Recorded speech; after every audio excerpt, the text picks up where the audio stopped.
హల్లెలూయా. దేవుడు ఏం చేస్తాడు? నా బిడ్డ నువ్వు తగ్గించుకొని ఉండు, నేను కార్యం చేస్తా. ఆమేన్. దేవుని కార్యం అద్భుతంగా ఉంటుందండి.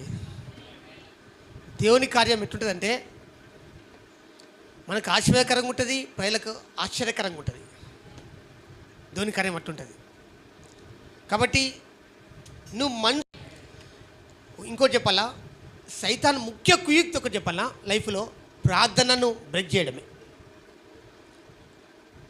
వాడు ప్రార్థన బ్రేక్ చేయడానికి వాడు ఎన్నో ఆటగాలు తీసుకొస్తాడు. ఎందుకు తెలుసా? ప్రార్థన ఉన్నంతసేపు వాడు ఏం చేయలేడు కాబట్టి. ప్రార్థన శక్తిమంతుడు కాదు, సైతాను శక్తిమంతుడు కాదు. ఈవెన్ మనంత శక్తిమంతుడు కూడా కాదు సైతాను. మనం వెళ్ళిపోవంటే లూసిఫర్ వెళ్ళిపోతాడు, అంత అధికారం మనకున్నది. సైతాన్ ఏం చేస్తాడు? కుయుక్తిపరుడు.